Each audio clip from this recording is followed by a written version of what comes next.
Hello and welcome to the Centre for Independent Studies. My name is Tom Switzer. Well, it's been more than 6 months since Joe Biden became President of the United States. Every president faces their own particular set of challenges, but President Biden was probably right when he said this on Inauguration Day. Few people in our nation's history have been more challenged or found a time more challenging or difficult than the time we're in now. Indeed, the challenges are daunting. A pandemic that has killed almost as many Americans as during the Civil War of the 1860s, the greatest economic crisis since the Great Depression, the 1930s, and widespread racial and cultural tensions. Usually renowned for its optimism, America has been consumed by self-doubt and deep divisions. So how do things look for America today in 2021? How have Conservatives and Republicans dealt with Biden in the post-Trump era? To what extent are cancel culture and critical race theory threatening public discourse across the United States? And how's the United States dealing with the rise of China, which of course has important consequences for us here in Australia? Well, I can't think of a more prominent commentator to address these issues than our special guest today, George F. Will. He's an award-winning columnist at The Washington Post. George has been writing his nationally syndicated column twice a week for nearly half a century. George has been a regular fixture on leading US political television shows for decades. He's author of several influential books, most recently, The Conservative Sensibility. And it's a great pleasure to welcome George Will back to the Centre for Independent Studies. Hi there, George. Glad to be with you. And congratulations on turning 80 recently. Well, as the English actor and playwright Alan Bennett has put it, quote, "At 80 years of age, things do not occur, they recur." George, is that how you feel? No, not a bit. Every day is fresh. It's amazing how many things you can not have done and not have seen and not have expected in your first 80 years. The great thing about being 80 is that you're in no danger of dying young. And if you're an American who's 80 years old, you've lived almost exactly 1/3 the life of the Republic. So I'm feeling spry but venerable. Yes, and you recently wrote in your Washington Post column, "To be 80 is to have, beginning in the second half of the 20th century, lived through the emergence of today's therapeutic culture." And we will get on to cancel culture later on in the program. Yes, and survived it. Indeed. Well, we'll talk about cancel culture later on in the show. But just let's start with Biden's first 6 months. It's been more than 6 months since Inauguration Day, January 2021. How do you measure the change in presidencies from Trump to Biden? Well, I think most Americans voted for a restoration of normality. I'm not sure that's what they got. The interesting thing is that when Biden was pursuing against a very large field, the Democratic nomination, the two leftmost, or as we say in this country, progressive candidates, were Bernie Sanders and Elizabeth Warren. Combined, they only got 1/3 of the vote. They might as well have won, because Biden came into the office, and it turns out that he's not a progressive, but he is a Democrat. He's a party man. And the Democratic Party's energy now is firmly on the left in the progressive wing, and he has adopted their agenda with a vengeance. I don't just mean the astonishing spending that's been going on. Many years ago, an American political leader, Everett Dirksen, the Republican leader of the Senate, said $1 billion here and $1 billion there, it adds up to real money. Well, now it's $1 trillion here and $1 trillion there, adds up to real money. We are piling up debt as never before. It's never before in peacetime. Republicans are busy reminding people that debt is taxation deferred, that there's only two ways to pay for a government, current taxes or future taxes. So there's an explosive growth of government unseen since 1933 or 1965. And we'll come back and talk about those 2 years and how they differ from this one. What about the state of the nation, though? Because a significant segment of voters still won't accept the president's election legitimacy. We all know the public trust in American institutions has declined dramatically in recent times, well before the arrival of Donald Trump. I mean, can any one president or Congress do much to boost public confidence in America's institutions? Well, there was a kind of continent-wide sigh of relief when Mr. Trump left town, and people said, well, this is going to be more relaxing. I don't think the American people in 2020 were angry. I think they were exhausted, on the edge of a nervous breakdown, and they wanted relaxation. I don't think that's quite what they received from Mr. Biden so far, because the numbers are so staggering. I do think that the American people had a certain moment when they began to give an encouraging answer to the poll question that American pollsters like: is the country on the right track or the wrong track? Right track had a surge, but in recent weeks it's been going down. One, because inflation, to the surprise of no one paying attention, has surged for good Milton Friedman reasons. He said that all inflation is always everywhere a monetary phenomenon, and this is a response to what I consider reckless monetary policy. But also there's been a considerable spike in violent crime in cities. That means in Democratic-run metropolitan areas, because they run almost all America's cities. And if you combine inflation, which is a great radicalizer of a middle-class nation, I mean, when savings is no longer a store of value, that generally upends the serenity of the country. And you add to that a well-publicized spike of crime following on the 2020 campaign, when Democrats were almost defeated by 3 words: defund the police. The progressives got that out there, and the country said, well, that's a seriously dumb idea, and came very close to re-electing Trump and giving the House of Representatives to the Republicans. And then, of course, that's not to mention the COVID pandemic. Now, in Australia right now, George, our political leaders, both at the federal and the state level, have supported a COVID zero policy. So we've basically shut down the borders, not just between states, but also the national borders. But our COVID cases are relatively low compared to the rest of the world. We've suffered something like 918 deaths. But the criticism of our government is that we've had a very slow vaccine rollout. Only 15% of our country has been vaccinated, whereas in the United States, it's about 55 to 60%. But having said that, the caseloads are increasing dramatically in the United States as we speak because of this Delta variant. The question here is, can America learn to live with COVID without shutting down the economy? Well, I think we're going to find out. I think we can. I think it's important to note that the failure to achieve a higher level of vaccination in the United States is not a problem of the mechanics of the rollout. It is resistance to vaccination on the part of a significant cohort of Americans who simply don't trust anything endorsed by the government. And this, by the way, is not just dyspeptic Trump voters. During the campaign, Kamala Harris, who's now the vice president, and others in the Democratic Party said, well, we would not want to take a vaccine produced by the Trump administration. So vaccine resistance and hesitancy and skepticism was fomented by the left before the right got into the game. That's interesting, yeah. Yeah, but the point here, I suppose, is that even if a country is 55, 60% vaccinated, there's always still a threat of lockdowns. There is. I think it would be very difficult politically to impose a lockdown. First of all, because we have strong federalism here. The police powers, as they're called in our jurisprudence, belong to the states. Mask mandates, lockdowns, these are not things the federal government can do.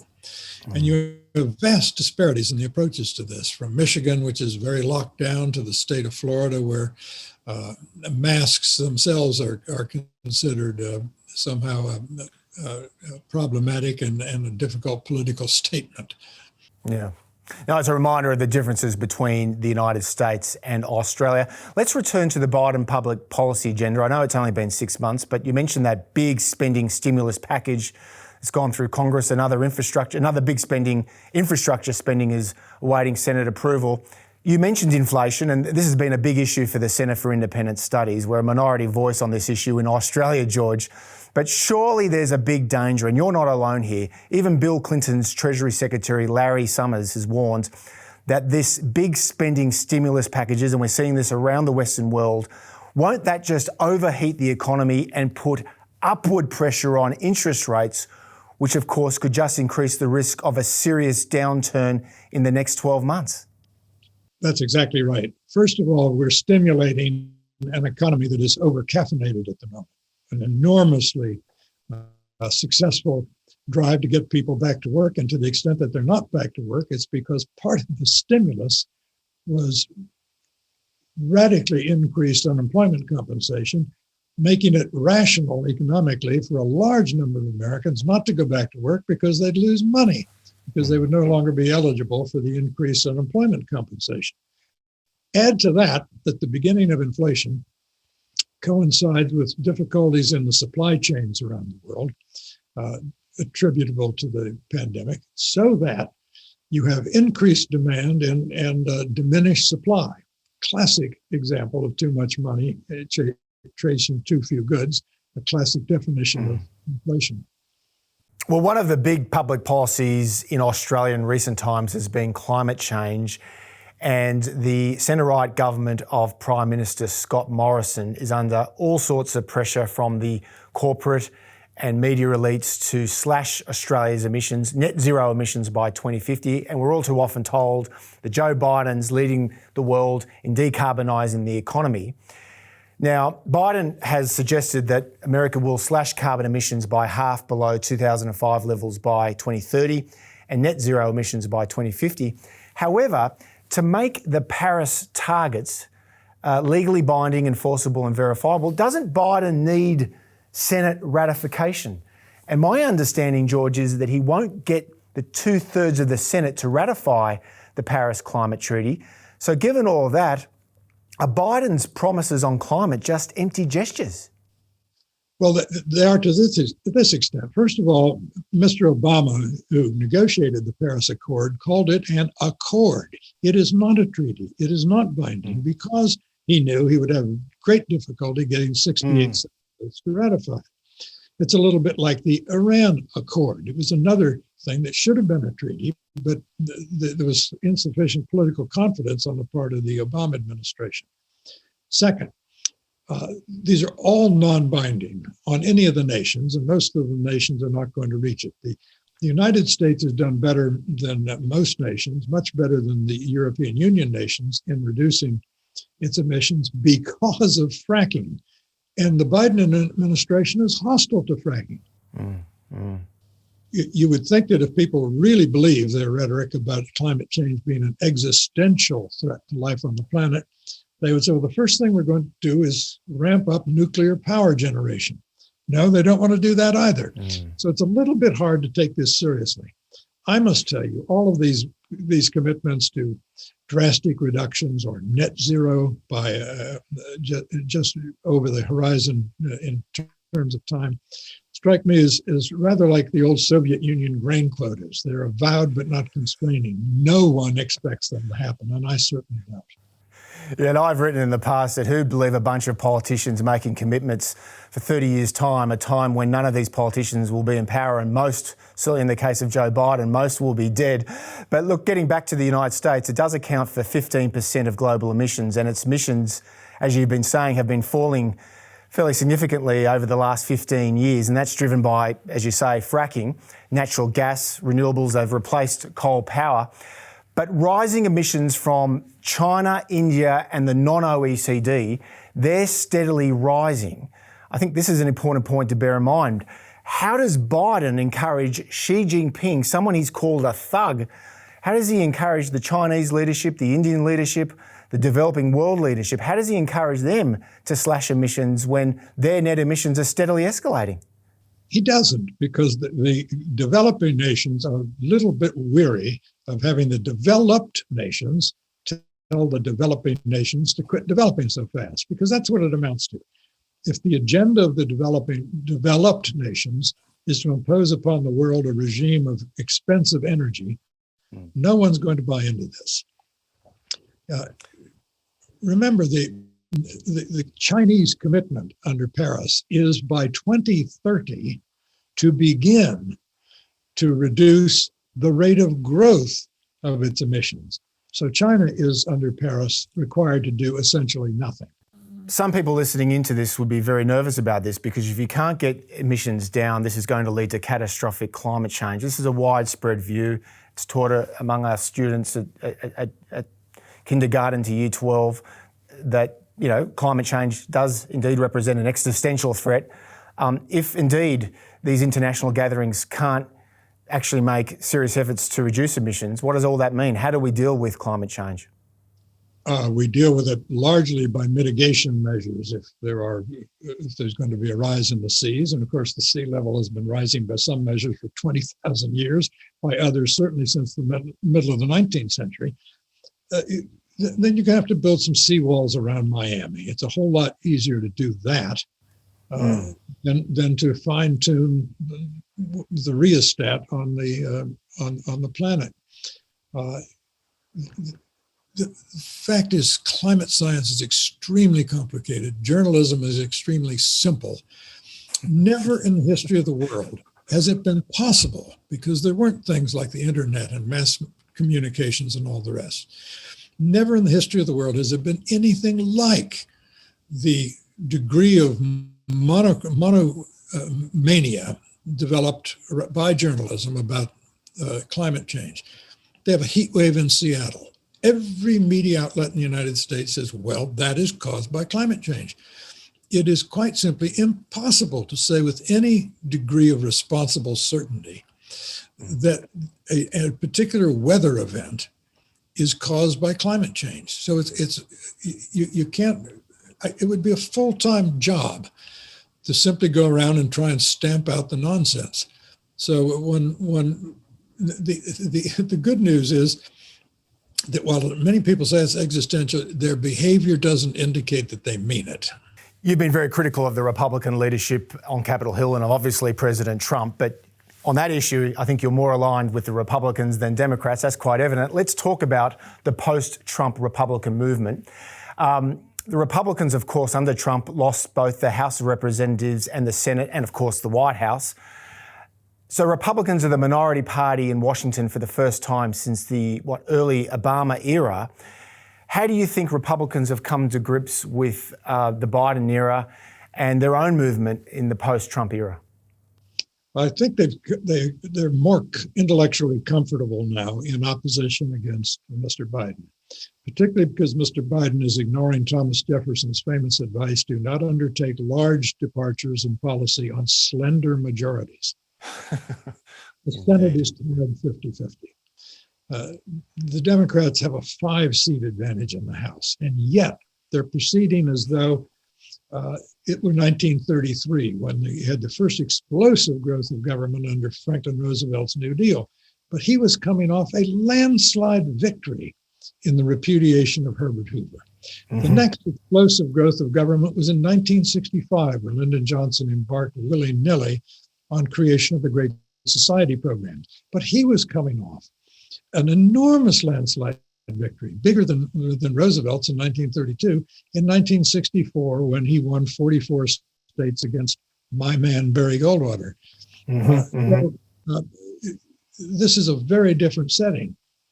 The American people did not vote for this, and proof of the lack of confidence that Biden has is that his going-in position is 98% of Americans will be spared any need to pay for this in taxes. That is, he said as a candidate, he's repeated as president, that no American will have an increase in their taxes if they're making under $400,000. That's all but 2% of the American people, which indicates to me that when he says the American people want this, there's an asterisk over that statement. They don't want it enough to actually pony up a nickel.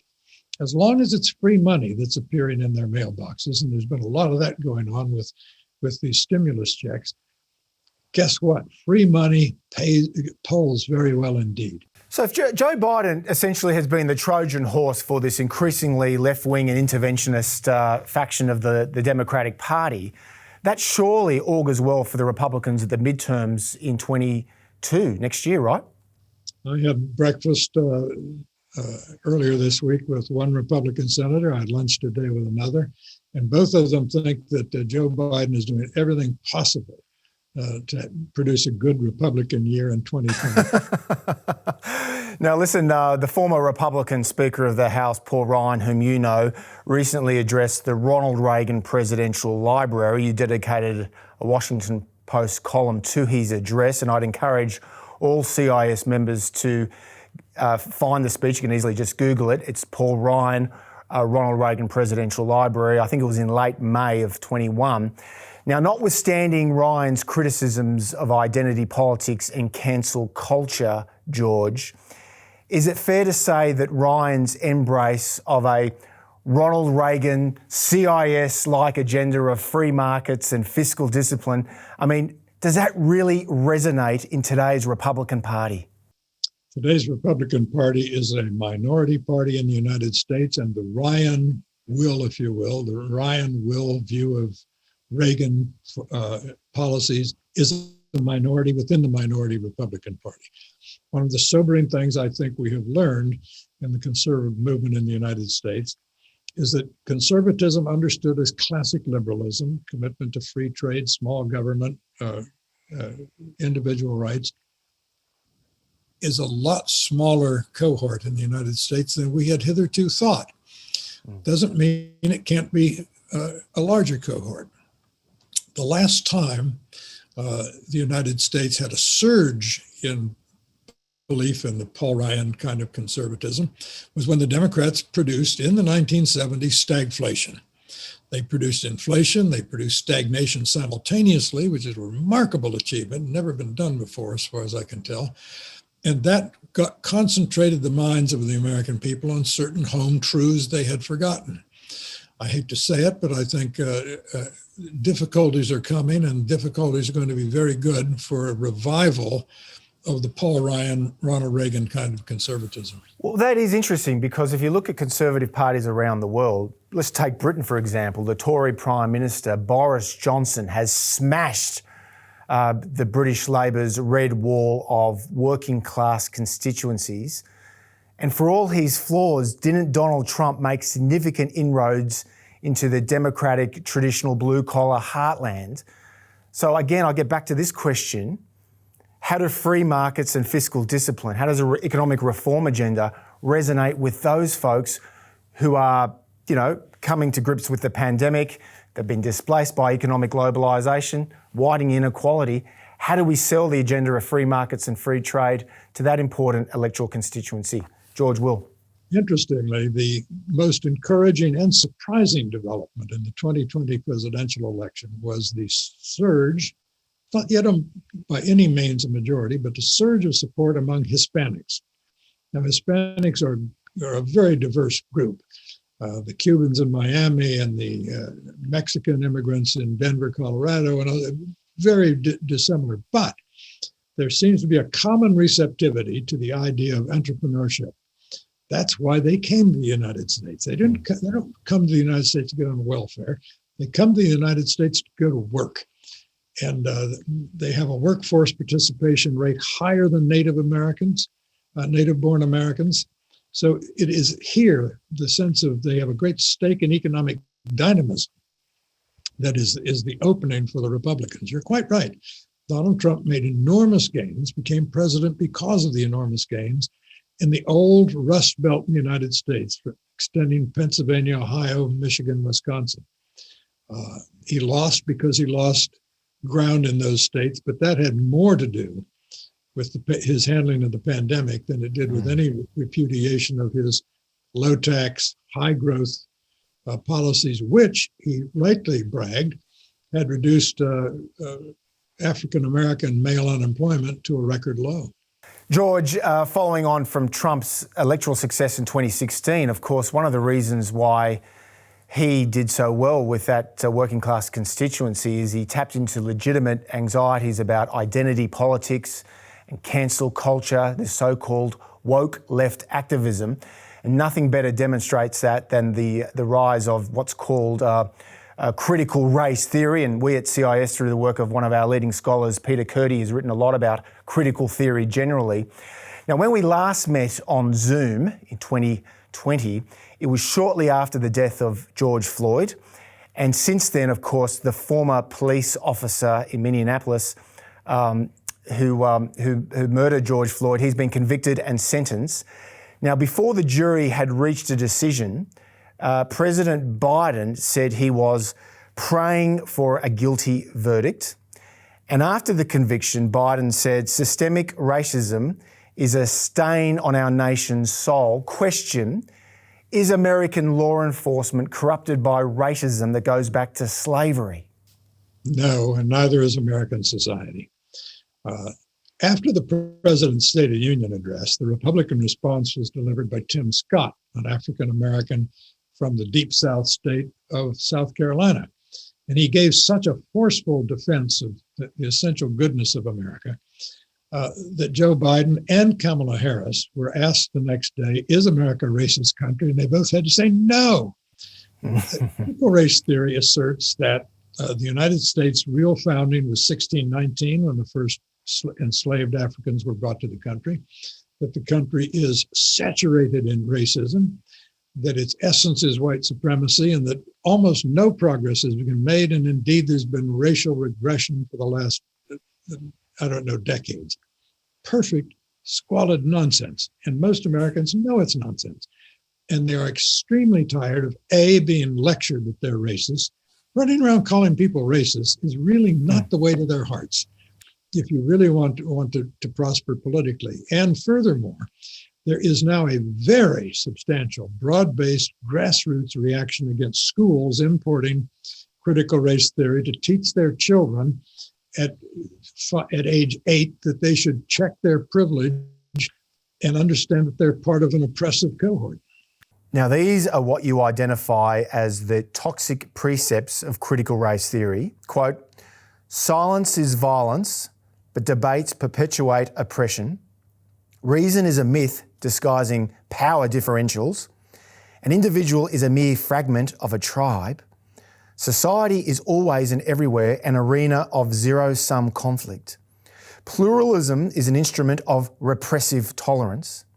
White people who deny their racism thereby confirm it. Teaching is a political act, etc. Because the American educational culture, from Harvard Graduate School to kindergarten in Flagstaff, Arizona, is a common academic culture. It's spread as smooth as honey on toast across the entire American continent. So there's really no difference in the kind of people who are doing our teaching, but they are a minority.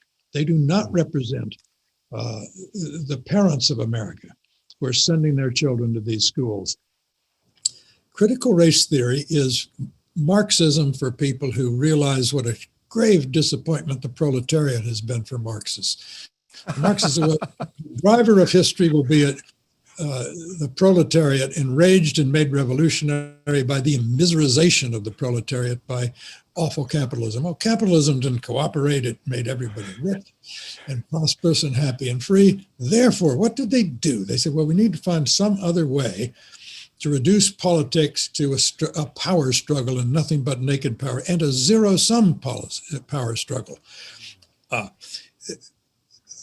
fascinating thing about this, it seems to me, is that it's so discordant with the American experience. I mean, go to a Southeastern Conference football game, Alabama against Mississippi. The head referee is an African-American. He's bossing everyone around in what is the closest we come to an established religion in the United States, which is Southern football. 50 years ago, the African-Americans weren't playing in the SEC. So the progress in the United States is so astonishingly good. So they're generating a backlash that's going to complicate matters for the Democratic Party in 2022.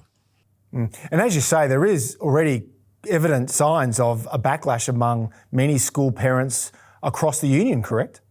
Absolutely. I mean, it's in San Francisco, as we speak, which is the most soggy with progressivism in all the United States. There is a move underway, and it looks as though it's going to succeed, to recall 3 members of the hyper-liberal school board, a school board which wouldn't get their schools open during the pandemic, but had found time to rename 44 schools because the names were somehow tainted with racism or imperialism or something else.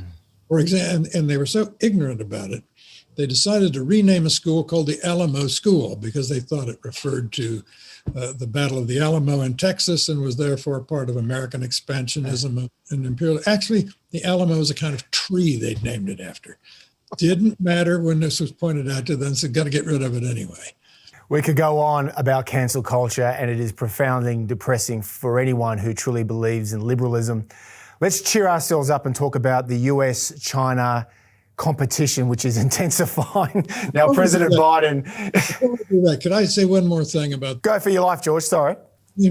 Because you are one of these invaluable classic liberal outposts at your think tank. The amazing thing is that critical race theory, advertising itself as forward-looking, scientific, and advanced and progressive, is in fact deeply reactionary. The great rupture in politics, the arrival of modernity through John Locke and others and through the Enlightenment, was to begin to think about the citizens as individuals, not as members of a class, not as members of guilds, not as serfs, not of this tribe or that tribe, but as rights-bearing individuals.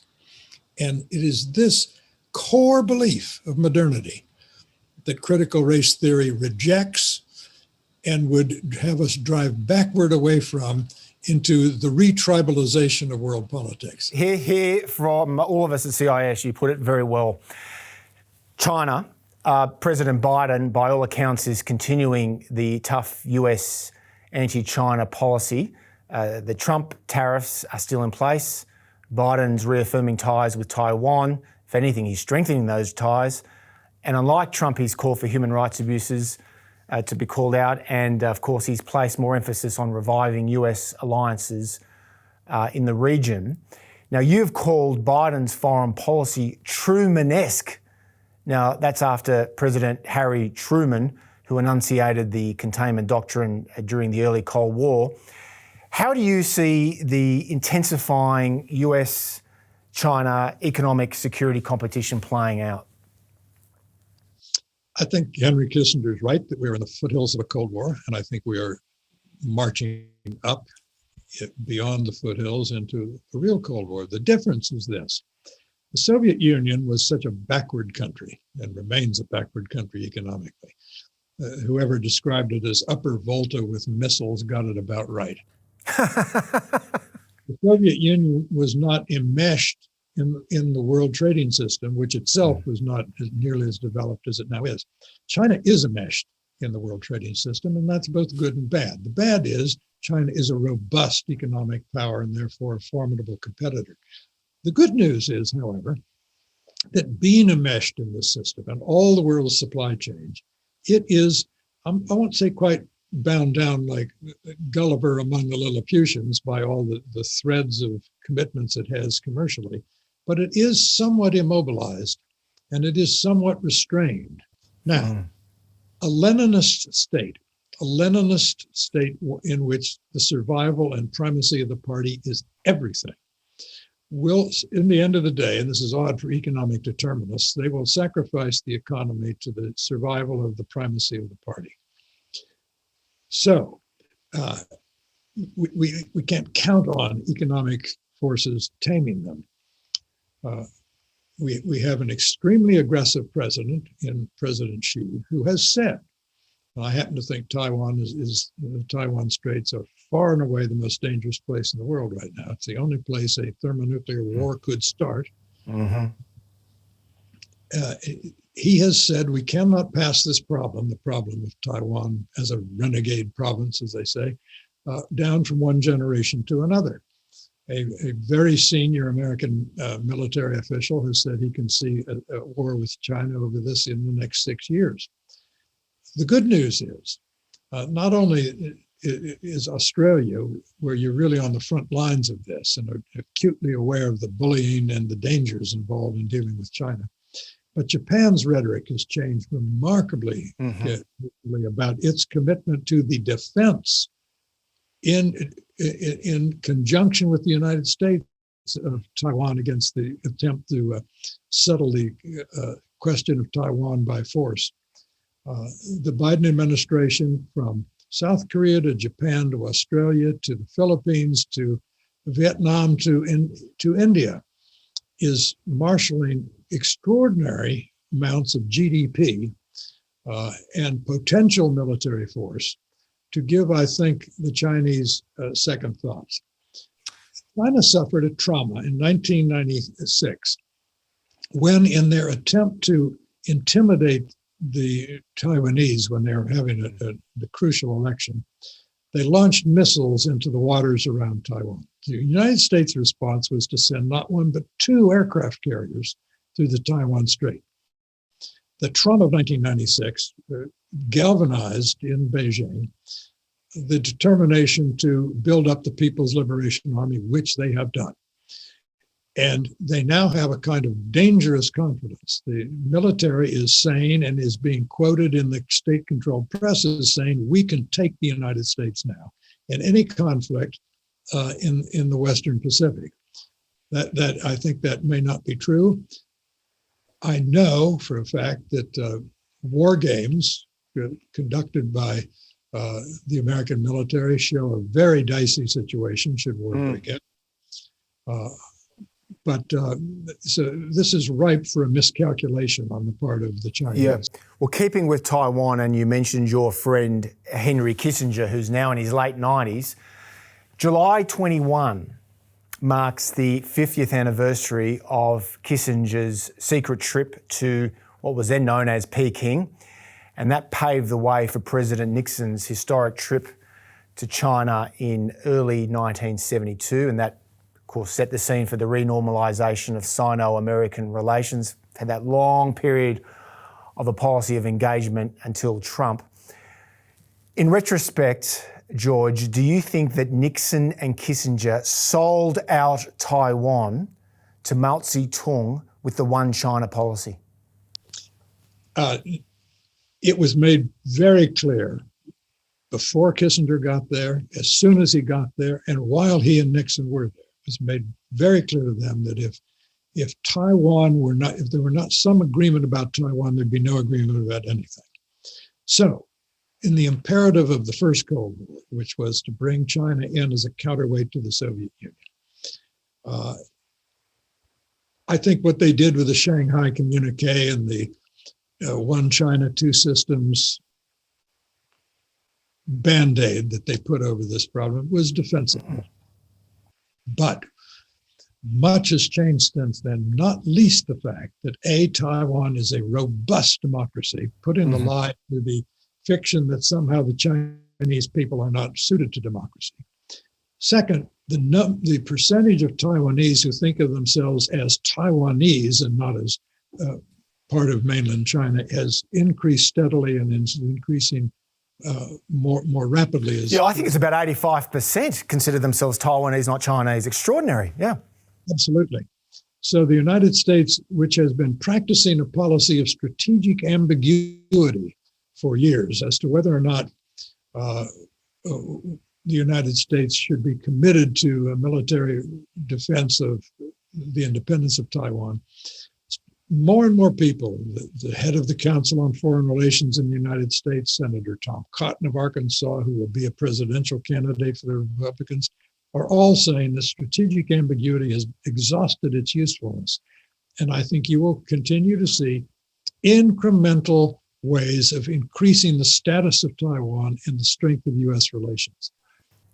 Okay, but if strategic ambiguity, which was the heart of the One China policy 50 years ago, if that's no longer prudent public policy, as you've just argued, let me push back here. Why should we push the issue, given that Taiwan is not claimed by the US or is vital to the US, whereas Taiwan is claimed by China? Question, is preserving the independence of Taiwan, which Nixon and Kissinger conceded 50 years ago as part of China, is it worth a war with a nuclear-armed China? George Will. It's not worth a war, but it's worth risking high tensions. Let's put it that way. For the following reason: Taiwan is not like Vietnam, where there was a civil war in a country peripheral to the Great Cold War at the time. Taiwan is vital to the United States in this sense. Niall Ferguson, a very fine historian writing now in the United States. Past guest at CIS several times, George, but go on. And he has very wisely said that for the United States to witness the forcible takeover of Taiwan would be a moment akin to the British moment over Suez in 1956. And when the Suez crisis revealed Britain to be overstretched and past its apogee as a world power. If were China to forcibly take Taiwan, which they could probably militarily do in a matter of weeks, were they to do this with the United States unable to respond in Seoul, in Tokyo, in New Delhi, all kinds of people would say, the United States is no longer a power in the Indo-Pacific and we have to come to terms with China. It would be a moment of epical change in the world balance of power. According to Peter Harcher, the prominent Sydney Morning Herald columnist, quote, Australia needs to make the most of the US alliance in its unfolding confrontation with Beijing. But it would be a serious error to again trust in the infallibility of US strategy, and a grave error to assume the permanence of a nation's friendship or its interests. Harcher concludes, Australia ultimately can rely only on itself. So how would you reply to the likes of Peter Harcher, who reflect those doubts about US staying power in East Asia? I would reply by saying that Australia, independent of the United States, is not a safe Australia. It's an Australia open to the nasty kind of diplomacy of the so-called wolf warrior diplomats of China. It would be an Australia open to the kind of bullying that we've seen in China's measures against economic and commercial relations with Australia, over Australia's interest in the origins of the pandemic and all the rest. The United States certainly has made more than its fair share of foreign policy blunders since the Korean War coming on. But that said, the United States still has irreplaceable assets, principally the United States Navy. If the United States Navy does not patrol the global commons, which is the 2/3 of the planet covered with water, no one will maintain order out there. So the United States is still, in that sense, not the infallible nation, but the indispensable nation, as Secretary of State Madeleine Albright called it at one point. Furthermore, the United States is well positioned, it seems to me, to organize a crescent of resistance to Chinese expansion, and to show that there are great reasons for confidence at a moment when I think people may look back upon this as the apogee of Chinese power. The Chinese population is going to shrink. It's baked in the cake by the demographic reasons. Demography is, to some sense, destiny for a nation, as China comes to terms with the folly as well as the cruelty of its old policy, the one-child policy. China is now susceptible to what's called the middle income trap. That is, it grew as rich as it got by selling cheap products made cheap by cheap labor in China. Now labor prices are rising in China, so it's hence this what's called the middle income trap. China is a nation that's going to grow gray before it grows rich. That is, it's going to have an enormous number of elderly people requiring a safety net. China is a big country. It has big problems too. Yes, we have a question here from one of our Brisbane members and supporters, Ian Dinkinson. He asks you, George, following on from that very point, isn't Xi Jinping more afraid of his own people rather than the US and its allies? Well, I think so. First of all, again, to repeat, any Leninist has an overriding goal, and that is to preserve the power of the party. To which end, The bargain in the last 15 years or so in China has been that the regime said to the Chinese people, we'll make you rich, you be obedient. Well, the West had always hoped, and this was the great wager made by every American administration, Republican and Democrat alike, since Nixon went to China, was that as China got rich, there would be a middle class that would demand liberalization. It was the Starbucks fallacy. People say once Starbucks gets to China and the Chinese people have a choice of 20 different coffees, they're going to want at least 2 political parties. Turn out to be quite that way. But look at here's a great nation that cannot come to terms with the Uyghurs. It has to wage cultural genocide against the Uyghur people. It can't live with an independent Tibet. I mean, this is not the behavior of a secure, confident nation. Yes, you just reminded me of something that Richard Nixon apparently said before he died. Now, Bill Sapphire, another legendary newspaper columnist in the United States, he died more than a decade ago. But Sapphire, of course, worked for Richard Nixon in the White House in the late 60s and early 70s. He was one of his speechwriters, and Sapphire went on to become, like you, one of America's most distinguished columnists. And Sapphire said, he actually asked Nixon just before he died in 1994 whether Nixon and the West had overstated the political benefits of increased trade with China. And Nixon replied with some sadness that he was not as hopeful as he'd once been. And this is a quote that Nixon gave to Sapphire, quote, "We may have created a Frankenstein." George.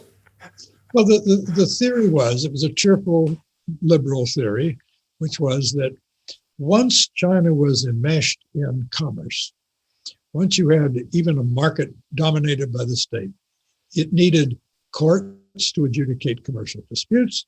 It needed a free flow of information because capitalism thrives on the free flow of information, and that the culture of capitalism would seep into the country and would lead to a civilizing effect.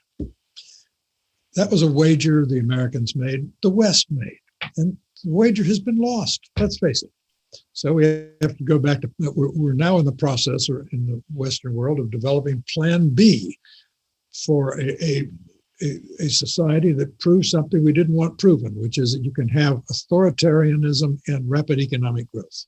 Yeah, I mean, many people say that CIS has been somewhat discredited on this question because we've long believed that more capitalism and economic openness will lead to not just prosperity, but also political freedom. And that clearly hasn't happened in China. But as you say, virtually every American administration from Nixon right through to Obama subscribed to that liberal view. Now, sticking with China, you've been very critical in your columns, particularly since the Russian incursion in Ukraine in 2014. You've been very critical of the Russian regime of President Vladimir Putin. You're not alone. This is pretty much the orthodoxy in Washington. And you've supported NATO expansion and other policies to be tough with Russia. But let me push back and ask you, given that the Biden administration is keen to create a coalition of states to keep a check on Beijing's ambitions, why on earth should we continue to punish Russia and thereby push Russia closer into China's strategic orbit? China, of course, being a long-time strategic foe of Russia. Why does that make sense from an American strategic perspective, George? For two reasons. First of all, Trump has the normal autocrat's feeling of not affection, but of alignment with the autocrats in Beijing. So the idea that he needs to be pushed into collaboration with kindred spirits in Beijing strikes me as a stretch. You mean Putin, not Trump. That's okay. I'm sorry, yes, I do mean Putin. Second, let's not lose sight of the fact that Putin's government is a gangster government. It poisons dissidents abroad. It collaborates almost certainly with Belarus when Belarus forces the landing of a plane in international airspace so that it can remove from the plane a Belarus dissident. This is gangster behavior. Add that to the fact that Ukraine, the geographically largest nation in Europe, is being dismembered, has been dismembered in the Crimea annexation, is still being subject to piecemeal dismemberment by the Russian government. This is gangster government behavior attacking the post-war settlement in Europe. We really did think at the end of the 1945 that the revision of European borders by force was a thing of the past. Well, it's not, because Putin's Russia continues to engage in it. And if we don't stop it, let me give you my nightmare scenario. I believe the revanchist impulses of Putin stem from his great grudge, his great resentment that he nourishes, which is the fact that, as he said, the great geopolitical tragedy of the 20th century was the disappearance of the Soviet Union, which he reasonably blames on NATO. So suppose Putin's real aim is to destroy NATO. How would you go about it? Well, you'd try to prove that Article 5, which says that an attack on one member is an attack on them all, and there must be a unanimous collective response, prove that Article 5 is a dead letter. How would you do that? You do it by stirring up trouble in the Baltic states, where there are large numbers of Russian-speaking ethnic Russians in these Baltic states. So there are all kinds of ways for Putin to commit mischief, more serious than any we've seen from him yet. Okay, but it's been 30 years since your very good friend and another legendary columnist, Charles Krauthammer, coined the term the unipolar moment, which represented American global preeminence, strategic preeminence after the end of the Cold War and the collapse of the Soviet Union. 30 years. Given that America's pulling out of these wars in the Middle East, Afghanistan, Iraq, given that, I'll push back here, Russia's a giant gas station, it's a declining power, surely there's some priorities now in Washington to reorder its strategic priorities away from the Middle East and Europe and focus more on Asia, where there is indeed a rising power that threatens that regional equilibrium. Surely there are limits on American power, George. There are, and that's one of the reasons why there is a de-emphasis of the Middle East, which took a disproportionate share of American attention on the morning of September 11th, 2001. That is receding. The idea of the international terrorism as our main problem is now eliminated. No one believes that anymore. So you're quite right. We don't want to have a fixation on Russia. Neither, however, do we want to lose sight of the fact that we have an interest in a post-war world in which borders are not changed by violence. And I think the United States can't do everything, but it can do two things at once. It can deter, contain, and try to influence both Russia and China. We've just got a question here from James Grist, and he says, George, when will Joe Biden announce a transition to a new leader? And do you think that Kamala Harris has what it takes to campaign and win the presidency in 2024? George. I think there is a growing consensus of two things. One is that Joe Biden will not run for re-election. Joe Biden had very recently an absolutely appalling performance at a CNN town meeting. In fact, a lot of Americans watched on their telephones a clip from an Australian commentator, I wish I could remember his name, making riotous fun of... Yes, it was on Sky News, yeah. So I think, first of all, I do not think he'll run, but it's not the sort of thing he would announce any sooner than he has to, because that would turn him into a lame duck prematurely. Regarding Kamala Harris, I believe people are not impressed by her. She was not impressed or liked in the United States Senate. Nothing she has done since she's become vice president has done anything to increase her stature. On the one hand, so the Democrats have a problem. If Biden steps down, how do they deny the nomination to an African-American woman?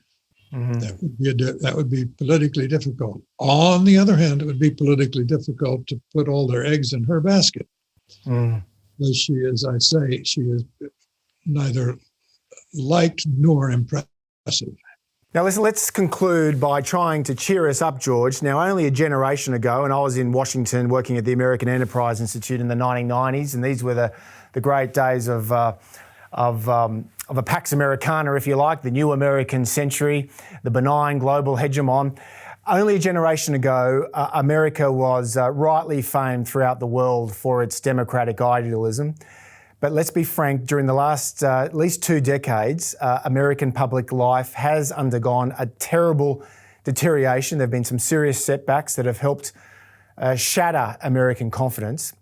Obviously, there's the post-9/11 wars that we mentioned, the Great Recession of 2008, 2009, the various political scandals, those mounting trade and budget deficits, the massive debt, the COVID pandemic, the technological disruption that has clearly displaced many working class folks, and of course that intense polarisation, the cancel culture, all of that. Given all this, why are you still confident about America's ability to bounce back from these setbacks?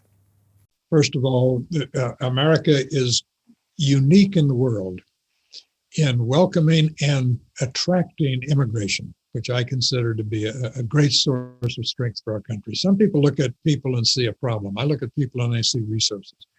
And people are still clamoring to get into the United States for all its problems. Because for all its problems, it's still a good place to try and improve your life. Second, the United States, with its stupendously productive research universities, its industrial base, its continental market, its industrious population, the United States is still an enormous energy source of economic energy and growth.